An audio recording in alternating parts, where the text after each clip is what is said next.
Donc, le prochain sujet abordé dans cet enregistrement-là, c'est le cellulaire, le fameux cellulaire. La première cellulaire dont je me rappelle d'avoir eu, c'était quand j'avais autour de peut-être 13 ans. J'en faisais pas vraiment un usage responsable. J'avais un nombre de données LTE limité, puis je le dépassais, puis ça a fait en sorte que j'en ai plus eu. Pour un bon bout, je te dirais, là. J'avais un vieux iPhone, je prenais des photos, j'achetais de la musique, mais tu sais, j'ai pas eu un vrai cellulaire après ça avant, je te dirais, février 2020, donc juste avant la pandémie. Ouais, je commençais le cégep, puis ma mère, là, elle aimait pas bien ben ça, que j'allais prendre le transport en commun à Montréal, puis j'avais pas de cellulaire, puis tatati tatata. Fait que, ben, pour pouvoir me rejoindre, elle a décidé que c'était mieux pour moi d'avoir un cellulaire, puis c'est bien correct parce que ça m'a été d'un usage assez important, en partie dans mes études à distance, mais aussi dans mes différents échanges de courriels au niveau, par exemple, de la recherche d'emploi, au niveau de projets artistiques, au niveau de retrouver des amis. Donc, ça m'a amené, c'est ça, toutes sortes de choses positives. Bien évidemment, c'est sûr que ça amène une certaine dépendance, en particulier avec les réseaux sociaux, que j'ai été à l'école pendant quelques années et dont je suis revenu justement là, pour retrouver des connaissances que j'ai eues tout au courant de ma vie jusqu'à maintenant. Puis c'est ça, là, partager toutes sortes de petites choses artistiques qui me font plaisir, puis dont j'apprécie quand les gens ont des likes, comme on dit, là, on aime ça, veut pas, là, tu sais, ça fait partie un peu du concept des réseaux sociaux. On aime ça, c'est ça. Avoir un retour des gens, un feedback sur ce qu'ils aiment, qu'est-ce qu'ils aiment pas.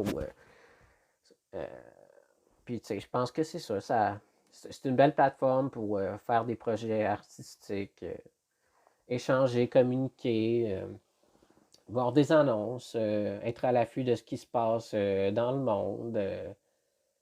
C'est sûr que c'est pas toujours positif, mais on essaie de s'abonner à des choses qui génèrent des nouvelles positives.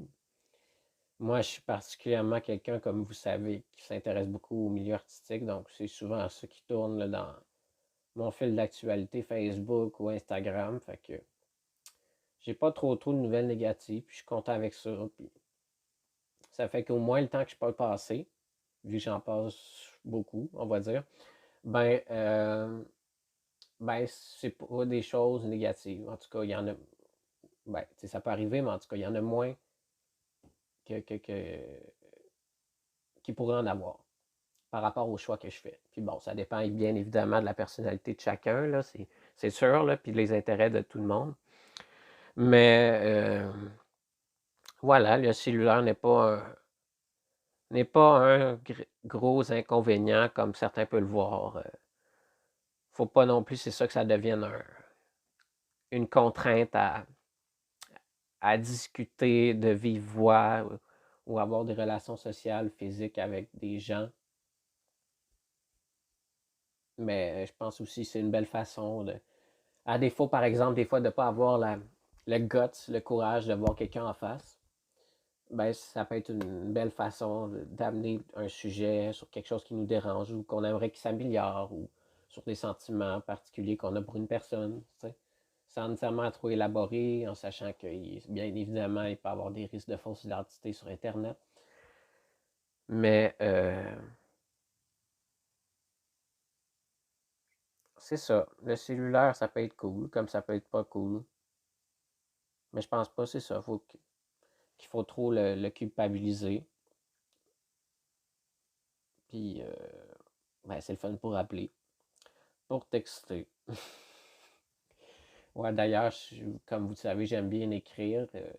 Je l'ai déjà mentionné dans un post, là, ce que j'avais comme intérêt pour l'écriture. Puis, vous devez sûrement le voir aussi dans ce que j'élabore, dans mes publications. Pour moi, c'est important justement de bien m'exprimer, de bien écrire. Puis, j'ai du plaisir à le faire aussi, tu sais. Je recherche des mots, je cherche des adjectifs, peux changer mes formules de phrases, tu sais. Fait que j'ai du plaisir à le faire, puis je trouve ça bien. Ouais. Fait que quand je parle, ben, c'est moins réfléchi, c'est plus spontané. Fait que je voulais aller plus dans cet horizon-là aujourd'hui. Fait que, ouais, ça me fait drôle. Parce que l'écriture, c'est ce que je mets de prime abord. Mais là, il s'avère que avec ce petit projet-là d'enregistrement audio, c'est différent.